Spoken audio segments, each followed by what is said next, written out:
Hello. বল। বাবা রাজি হলো না রে। এখন? অন্য আরেকজনের সাথে আমার বিয়ে ঠিক করে ফেলেছে। কবে বিয়ে? এই সপ্তাহতেই। ও আচ্ছা। চল আমরা পালিয়ে যাই। না, কখনোই না।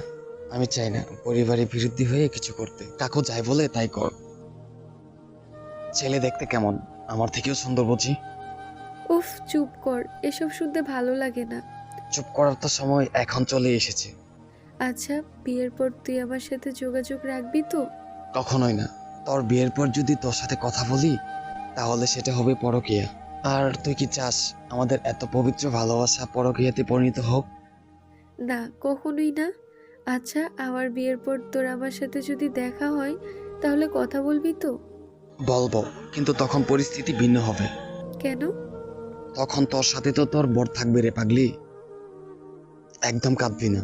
আচ্ছা, বিয়ের দিন তোর কিছু ছবি দিস। শেষবারের মতো তোকে চোখ ভরে দেখবো। আচ্ছা ভাই।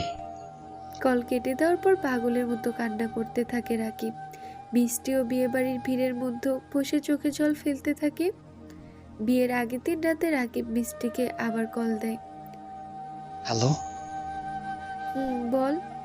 আজ রাত 12টায় বাড়ির সামনে পোড়াবাড়িতে একটু আসিস, যেখানে আমরা সবসময় দেখা করতাম।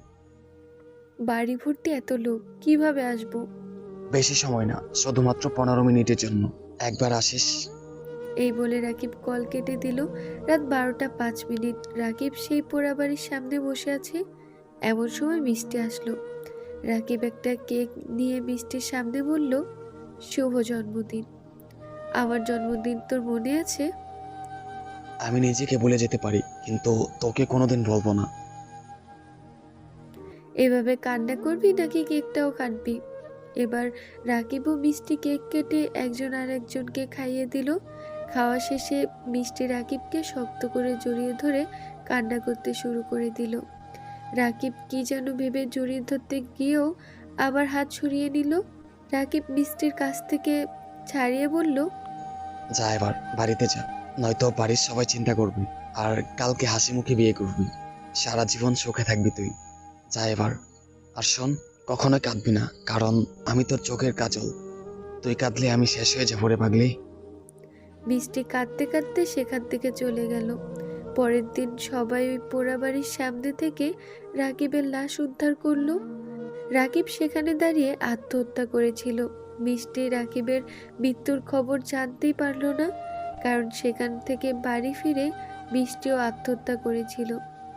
ভালো থাকুক ভালোবাসা।